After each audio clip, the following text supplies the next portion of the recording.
Милиони долари се одливаат за стипендии за најдобрите студенти, а Македонија нема ќар, потврдува последното истражување спроведено од Младинскиот образовен форум. Се инвестира во кадар кој наместо потоа да биде искористен, се дозволува бесплатно да се излева во западните развиени земји.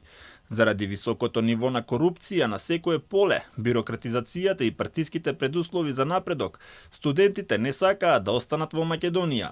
Според информациите на Министерството за образование и науки, заклучно 2022-2023 учебна година, а почнувајќи од 2011-та, безмалку 400 стипендисти по завршувањето дома се запишале на еден од првите 100 универзитети согласно Шангајската листа на рангирање.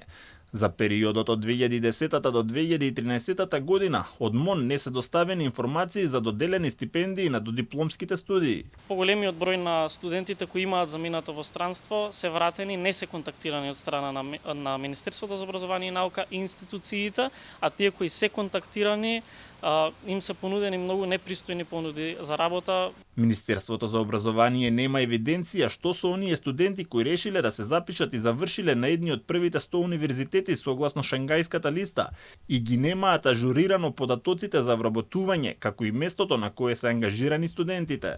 Оние кои црпеле знаење од светски експерти кога ќе се вратат во Македонија или не се контактирани или пак не добиваат соодветна работна позиција согласно образованието.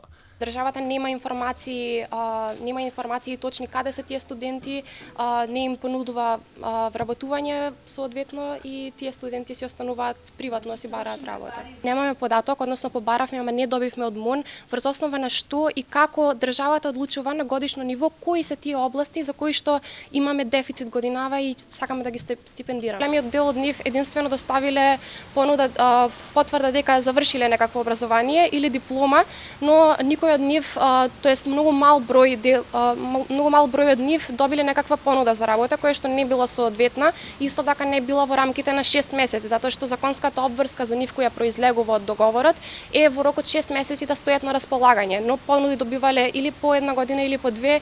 Стипендиите од МОН опфаќаат не само школарина, туку и трошоци за живот. Од Младинскиот образовен форум велат дека тие представуваат огромна инвестиција од страна на Македонија која не ги дава резултатите.